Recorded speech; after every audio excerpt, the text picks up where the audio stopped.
ಹೇಗೆಳರೆ ಎಲ್ಲರೂ ನಮಸ್ಕಾರ. ಸೊ ನನ್ನ ಹೆಸರು ಇಮಾಮ್. ಇವತ್ತು ನಾವು ಕೀ ಆನ್ಸರ್ಸ್ನ ನೋಡೋಣ, ಓಕೆನಾ. ಸೊ ಜಸ್ಟ್ ಒಂದು ನಿಮಗೆ ಎಕ್ಸಾಮ್ ಆಗಿದೆ ಕನ್ನಡದು, ಓಕೆನಾ. ಸೊ ಫಸ್ಟ್ ಮಾರ್ಚ್ಗೆ ಎಕ್ಸಾಮಿನೇಷನ್ ಆಗಿದೆ. ಸೊ ಅದರ ಒಂದು ಕೀ ಆನ್ಸರ್ಸ್ನ ಇಲ್ಲಿ ನೋಡೋಣ. ಅಂದರೆ ನಿಮ್ಮ ಒಂದು ಎಕ್ಸಾಮ್ನ ಕರೆಕ್ಟಾಗಿ ಬರ್ದಿರಾ ಇಲ್ವೋ, ಸೊ ಅದರ ಎಲ್ಲ ಒಂದು ಉತ್ತರಗಳನ್ನು ಈ ಒಂದು ವಿಡಿಯೋದಲ್ಲಿ ನೋಡೋಣ. ಸೊ ಗೆಳೆಯರೆ, ಈ ಒಂದು ವಿಡಿಯೋನ ಲೈಕ್ ಮಾಡಿ. ಈ ಒಂದು ವಿಡಿಯೋ ಇಷ್ಟವಾದರೆ ಹಾಗೆ ನಿಮ್ಮ ಗೆಳೆಯರಿಗೆ ಈ ಒಂದು ವಿಡಿಯೋನ ಶೇರ್ ಮಾಡಿ, ಯಾಕಂದರೆ ಅವ್ರಿಗೂ ಕೂಡ ಈ ಒಂದು ವಿಡಿಯೋನ ಕರೆಕ್ಟಾಗಿ ಯೂಸ್ ಆಗುತ್ತೆ. ಅವರು ಕೂಡ ಎಲ್ಲ ಆನ್ಸರ್ಗಳನ್ನು ಕರೆಕ್ಟ್ ಬರ್ದಿದಾರ ಅಲ್ವಾ, ಅವ್ರಿಗೂ ಕೂಡ ಗೊತ್ತಾಗುತ್ತೆ. ಸೊ ಬನ್ನಿ ಸ್ಟಾರ್ಟ್ ಮಾಡೋಣ. ಹಾಗೆ ನಿಮಗೆ ಎಲ್ಲ ಒಂದು ಸಬ್ಜೆಕ್ಟ್ನ ಕೀ ಆನ್ಸರ್ಸು ಹಾಗೆ ಅಂದರೆ ಅಡ್ವಾನ್ಸ್ ಆಗಿ ನಿಮಗೆ ಕ್ವಶನ್ಸ್ಗಳು ಬೇಕಂದರೆ ನೆಕ್ಸ್ಟ್ ಬರುವ ಸಬ್ಜೆಕ್ಟ್ಗಳು ನಿಮಗೆ ಎಕ್ಸಾಮಲ್ಲಿ ಹೆಲ್ಪ್ ಆಗುತ್ತೆ. ಸೊ ಡೈರೆಕ್ಟಾಗಿ ಫಿಕ್ಸ್ ಕ್ವಶನ್ಗಳು ನಮ್ಮ ಒಂದು ಚಾನಲ್ ಸಿಗುತ್ತೆ. ಸೊ ನಮ್ಮ ಚಾನಲ್ ಸಬ್ಸ್ಕ್ರೈಬ್ ಮಾಡಿ. ಹಾಗೆ ಕೆಳಗಡೆ ನಾನು ವಾಟ್ಸಪ್ ಗ್ರೂಪ್ ಲಿಂಕ್ನ ಕೊಟ್ಟಿದ್ದೀನಿ. ಸೊ ಅಲ್ಲಿ ಕೂಡ ನಾವು ಅಪ್ಲೋಡ್ ಮಾಡ್ತೀವಿ ಡೈಲಿನೂ ಫಿಕ್ಸ್ ಕ್ವಶನ್ ಹಾಗೂ ಇಂಪಾರ್ಟೆಂಟ್ ಕ್ವಶನು. ಸೊ ಅಲ್ಲಿಂದ ಕೂಡ ನೀವು ಜಾಯಿನ್ ಮಾಡಿ ನೋಡ್ಕೋಬೋದು. ಸೊ ಬನ್ನಿ ಮೊದಲನೇ ಕ್ವಶನ್ನ ನೋಡೋಣ. ಸೊ ವಿಭಾಗದಲ್ಲಿ ಫಸ್ಟ್ ಕ್ವಶನ್ನ ನೋಡೋಣ. ಸೊ ಈ ಕೆಳಗಿನ ಪ್ರಶ್ನೆಗಳಿಗೆ ನೀಡಿರುವ ಉತ್ತರಗಳನ್ನು ಸರಿಯಾದುದನ್ನು ಆರಿಸಿ ಬರೆಯಿರಿ, ಓಕೆನಾ. ಸೊ MCQ ಕ್ವಶನ್ಸ್ ಇದೆ. ಸೊ 10 ಕ್ವಶನ್ ಇದೆ. ಒಂದು ಕ್ವಶನ್ಗೆ 1 ಮಾರ್ಕ್ಸಿಗೆ ಆಗಿರುತ್ತೆ. ಸೊ ಬನ್ನಿ ಮೊದಲನೇ ಕ್ವಶನ್ನ ನೋಡೋಣ. ಸೀತೆಯನ್ನು ರಾವಣ ಎಲ್ಲಿರಿಸಿದನು? ಸೊ 4 ಆಪ್ಷನ್ ಇದೆ. ಸೊ ಇದರಲ್ಲಿ ಸರಿಯಾದ ಉತ್ತರ ಆಪ್ಷನ್ ಇ, ಓಕೆನಾ. ಸೊ ಆಪ್ಷನ್ ಇ ಪ್ರಮದವನದಲ್ಲಿ. ಸೊ ಬನ್ನಿ ನೆಕ್ಸ್ಟ್ ಒಂದು ಆನ್ಸರ್ನ ನೋಡೋಣ, ಅಂದರೆ ಕ್ವಶನ್ ಆನ್ಸರ್ನ ನೋಡೋಣ. ಸೊ ಎರಡನೇ ಆಪ್ಷನ್ ಬಂದುಬಿಟ್ಟು ಯಾರ ಕೈಯಲ್ಲಿ ದರ್ಪಣವಿದ್ದು ಫಲವಿಲ್ಲ? ಸೊ ಇದರ ಆನ್ಸರ್ ಬಂದುಬಿಟ್ಟು ಅಂಧಕನ ಕೈಯಲ್ಲಿ, ಅಂದರೆ ಓಕೆನಾ. ಸೊ ಈಗ ಮೂರನೇ ಒಂದು ಕ್ವಶನ್ನ ನೋಡೋಣ. ವಲ್ಲಭೆಯೇ ಬರವೆಲು ಮುಖದಲ್ಲಿ ತಲ್ಲಣವೇ ತಲೆದೊರೆದಿಳು ತಳು ವಿಲ್ಲದುರಿನಿಸುಳುವಿಕೆ ಬಂದೆ ಲಂತಾಗಿ ಹೇಳೆಂದ ಹೀಗೆಂದು ದ್ರೌಪದಿಯನ್ನು ಪ್ರಶ್ನಿಸಿದವರು ಯಾರು? ಸೊ ಇದರ ಉತ್ತರ ಬಂದ್ಬಿಟ್ಟು ಎ, ಭೀಮ. ಸೊ ನಾಲ್ಕನೇ ಒಂದು ಪ್ರಶ್ನೆನ ನೋಡೋಣ. ಕವಿ ಬೇಂದ್ರೆಯವರ ಪ್ರಕಾರ ಯಾವುದು ಮತ್ತೆ ಚಿಗುರಬಹುದು? ಇದರ ಆನ್ಸರ್ ಬಂದ್ಬಿಟ್ಟು ನದಿ. ಇದರ ಆನ್ಸರು ಇ, ಮರ ಆಗಿರುತ್ತೆ, ಓಕೆನಾ. ಸೊ ನದಿ ಅಂತ ಹೇಳಿದೆ ನಾನು. ಇದರ ಆನ್ಸರು ಇ, ಮರವಾಗಿರುತ್ತೆ. ಹಾಗೆ ಐದನೇ ಒಂದು ಕ್ವಶನ್ನ ನೋಡೋಣ. ಲಕ್ಷಧಾರಿಗಳ ಚದುರಂಗದಾಟ ಯಾವುದು? ಸೊ ಇದರ ಆನ್ಸರ್ ಒಂದು ಬಂದ್ಬಿಟ್ಟು, ಅಂದರೆ ಐದನೇ ಕ್ವಶನ್ನ ಆನ್ಸರ್ನ ಬಂದ್ಬಿಟ್ಟು ಇಲ್ಲಿ ನಾವು ಬಿ, ಜೀವನವಾಗಿರುತ್ತೆ. ಹಾಗೆ ಆರನೇ ಕ್ವಶನ್ನ ನೋಡೋಣ. ಅದೃಷ್ಟದ ಪ್ರಶ್ನೆ ಬಂದಾಗ ಲೇಖಕಿಗೆ ಯಾರು ನೆನಪಾಗುತ್ತಾರೆ? ಸೊ ಇದರ ಆನ್ಸರ್ ಬಂದ್ಬಿಟ್ಟು ನಾವು ನೋಡೋದಾದರೆ ಇ, ಸೀತಾ ಆಗಿರುತ್ತೆ. ಹಾಗೆ ಏಳನೇ ಕ್ವಶನ್ನ ನೋಡೋಣ.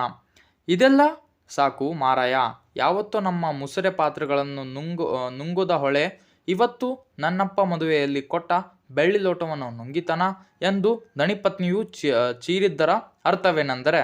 ಸೊ ಇದರ ಆನ್ಸರ್ ಬಂದ್ಬಿಟ್ಟು ಚಿನ್ನಮ್ಮನ ಕುಟುಂಬವೇ ಬೆಳ್ಳಿ ಲೋಟವನ್ನು ಅಪಹರಿಸಬೇಕೆಂದು ಅಂದರೆ ಅಪಹರಿಸಿದೆ ಎಂದು. ಸೊ ನೆಕ್ಸ್ಟ್ ಕ್ವಶನ್ನ ನೋಡೋಣ. ಎಂಟನೇ ಕ್ವಶನ್ನು. ಸೊ ಆನೆಯ ಮಾವುತನ ಹೆಸರೇನು? ಇದರ ಆನ್ಸರ್ ಬಂದ್ಬಿಟ್ಟು ಇ, ವೇಲಾಯುಧ ಆಗಿರುತ್ತೆ. ಹಾಗೆ ಒಂಬತ್ತನೇ ಕ್ವಶನ್ನ ನೋಡೋಣ. ಆನೆ ಶಾಸ್ತ್ರದವನು ಏನೆಂದು ಭವಿಷ್ಯ ನುಡಿದಿದ್ದನು? ಸೊ ಇದರ ಆನ್ಸರ್ ಬಂದ್ಬಿಟ್ಟು ನೋಡಿ ಇ ಆಗಿರುತ್ತಾ, ಓಕೆನಾ. ಇದರ ಆನ್ಸರ್ ಬಂದ್ಬಿಟ್ಟು ನಾನು ಹೇಳೋದಾದರೆ ಇದರ ಒಂದು ನನಗೆ ಕನ್ಫ್ಯೂಷನ್ ಇದೆ ಈ ಒಂದು ಆನ್ಸರ್ದು, ಓಕೆನಾ. ಈ ಆನೆಯನ್ನು ಯಾರಿಗೂ ಮಾರಬಾರದು. ಸೊ ಇದರ ಒಂದು ಪ್ರಕಾರ ಹೇಳಿರ್ಬೋದು, ಅಥವಾ ಈ ಆನೆಯಿಂದ 5 ಜನರ ಪ್ರಾಣ ಕಳೆದುಕೊಳ್ಳುತ್ತಾರೆ. ಸೊ ಇದರ ಬಗ್ಗೆ ಅವನು ಹೇಳಿರ್ತಾನೆ, ಓಕೆನಾ. ಸೊ ಇದರ ಆನ್ಸರ್ ಬಂದ್ಬಿಟ್ಟು ಎ ಆಗಿರುತ್ತೆ, ಅಂದರೆ ಆಗಿರುತ್ತೆ. ಸೊ 10th ನೋಡೋಣ. ಅದೇನು ಮಾಡುತ್ತಯ್ಯ ಆನೆ, ಎಲ್ಲೋ ಕಂಬದ ಮೇಲೆ ಸತ್ತಿರೋ ತಿಪ್ಪಣ್ಣನಿಗೂ ಎಲ್ಲೋ ಓಡಾಡಿಕೊಂಡಿರೋ ಆನೆಗೂ ಕಟ್ತಿರಲ್ಲಯ್ಯ, ಬಯಲಿಲ್ಲದರೂ ಈ ಪ್ರಪಂಚದಲ್ಲಿ ಬದುಕುವುದಂಗೆ ಇಲ್ಲವೇನಯ್ಯ, ಹೀಗೆಂದು ನಿರೂಪಕರು ಅಂದರೆ ದುರ್ಗಪ್ಪನಿಗೆ ಹೇಳಿದ ಮಾತಿನಲ್ಲಿ ವ್ಯಕ್ತವಾಗುವ ಭಾವ. ಸೊ ಇದರ ಆನ್ಸರ್ ಬಂದ್ಬಿಟ್ಟು ಅಂದರೆ ಆಪ್ಷನ್ ಇ ಆಗಿರುತ್ತೆ, ವಿದ್ಯುತ್ ಇಲಾಖೆಯ ಬಗ್ಗೆ ಅಸಹನೆ ಮೂಡಿರುವುದು. ಸೊ ಈಗ ನಾವು MCQ ಕ್ವಶನ್ನ ಆನ್ಸರ್ಗಳು ನೋಡಿದ್ದೀವಿ. ಈಗ ನಾವು ಬಿಟ್ಟ ಸ್ಥಳನ ನೋಡೋಣ. ಬಿಟ್ಟ ಸ್ಥಳಗಳನ್ನು ಆವರಣದಲ್ಲಿ ಕೊಟ್ಟಿರುವ ಉತ್ತರಗಳಿಗೆ ಸೂಕ್ತವಾದುದನ್ನು ಆರಿಸಿ ಬರೆಯಿರಿ. ಸೊ ಆನ್ಸರ್ಗಳನ್ನು ನೋಡೋಣ ಗೆಳೆಯರೆ. 11ನೇ ಕ್ವಶನ್ನು. ವಾಲ್ಪರೆಗೆ ಬಂದ ಬ್ರಿಟಿಷ್ ಪ್ರಜೆ ಯಾರು? ಸೊ ಅಲ್ಲೇ ಮೇಲೆ ಕೊಟ್ಟಿದ್ದಾರೆ. ಆನ್ಸರ್ ಬಂದ್ಬಿಟ್ಟು ಕಾರ್ವೇರ್ ಮಾರ್ಷ್. ಸೊ 12ನೇದು. ಡ್ಯಾಶ್ ಕನ್ನಡದ ಮೊದಲ ಮೂಲಕ ಕಲಿತು ಶ್ರೇಷ್ಠ ವಿಜ್ಞಾನಿಯಾದವರು? ಸೊ ಇದರ ಒಂದು ಆನ್ಸರ್ ಬಂದ್ಬಿಟ್ಟು ಡಾ ಸಿ ಎನ್ ರಾವ್, ಓಕೆನಾ. ಇದರ ಆನ್ಸರ್ ಡಾ ಸಿ ಎನ್ ರಾವ್. ಸೊ 13ನೇ ಕ್ವಶನ್ನ ನೋಡೋಣ. ಕಲಾಂ ಅವರನ್ನು ಶಾಲೆಗೆ ಕಳಿಸುವಂತೆ ಪ್ರೇರೇಪಿಸಿದವರು?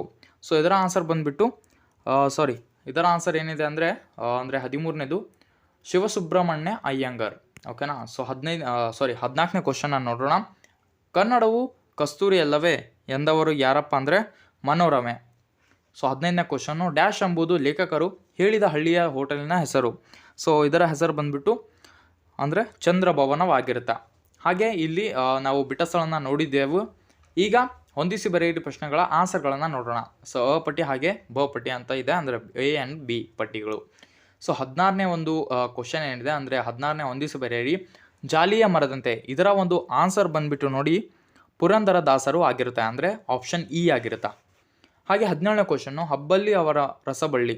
ಸೊ ಇದರ ಆನ್ಸರ್ ಬಂದುಬಿಟ್ಟು ನೋಡಿ ಗೆಳೆಯರೆ ಜನಪದ, ಓಕೆನಾ. ಸೊ ಹೂ ಆಗಿರುತ್ತೆ. ಸೊ 18ನೇ ಕ್ವಶನ್ನು ಶಿಲುಬೆ ಏರಿದಾನೆ. ಇದರ ಆನ್ಸರ್ ಬಂದುಬಿಟ್ಟು ಕೆ ಎಸ್ ನಿಸಾರ್ ಅಹಮದ್. 19ನೇ ಕ್ವಶನ್ನು ಹತ್ತಿ ಚಿತ್ತ ಮತ್ತು. ಇದರ ಆನ್ಸರ್ ಬಂದುಬಿಟ್ಟು ಟಿ ಯಲ್ಲಪ್ಪ. 20ನೇ ಕ್ವಶನ್ನು ಒಮ್ಮೆ ನಗುತ್ತೇವೆ. ಇದರ ಒಂದು ಆನ್ಸರ್ ಬಂದುಬಿಟ್ಟು ಸುಕನ್ಯಾ ಮಾರುತಿ. ಸೊ ಗೆಳೆಯರೆ ನಾವು ಆದಷ್ಟು ಎಲ್ಲ ಒಂದು ಕ್ವಶನ್ಗಳು ಅಂದರೆ ನಿಮಗೆ 20 ಮಾರ್ಕ್ಸ್ನ ಕ್ವಶನ್ಗಳ ಕೀ ಆನ್ಸರ್ಸ್ಗಳು ಈಗ ಲಭ್ಯವಿವೆ. ಸೊ ಮುಂದೆ ವಿಡಿಯೋಗಳಲ್ಲಿ ನಾನು ನಿಮಗೆ ಅಂದರೆ ಅತಿ ಹೆಚ್ಚು ದೊಡ್ಡ ಆನ್ಸರ್ಗಳು ಏನಿರುತ್ತೆ ಅಂದರೆ 2 ವಾಕ್ಯಗಳಲ್ಲಿ ಹಾಗೆ ಸಂದರ್ಭ ಇವೆಲ್ಲ ಆನ್ಸರ್ಗಳನ್ನು ನಾನು ನಿಮಗೆ ಮುಂದಿನ ವಿಡಿಯೋಗಳು ಕೊಡ್ತೀನಿ. ಸೊ ಇದು ಪಾರ್ಟ್ 1 ಆಗಿರುತ್ತೆ.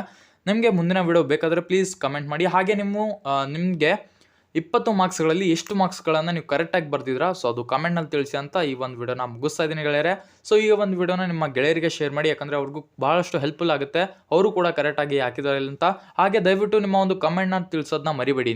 ನೀವು ಎಷ್ಟು ಮಾರ್ಕ್ಸ್ಗಳನ್ನು ಕರೆಕ್ಟಾಗಿ ಬರ್ದಿದ್ರಾ ಸೊ ಅದು ನನಗೆ ಕಮೆಂಟಲ್ಲಿ ತಿಳಿಸಿ ಗೆಳೆಯರೆ. ಸೊ ಎಲ್ರಿಗೂ ಧನ್ಯವಾದಗಳು ಗೆಳೆಯರೆ. ಮುಂದಿನ ಇಂತಹ ವಿಡಿಯೋಗಳಲ್ಲಿ ಸಿಗೋಣ.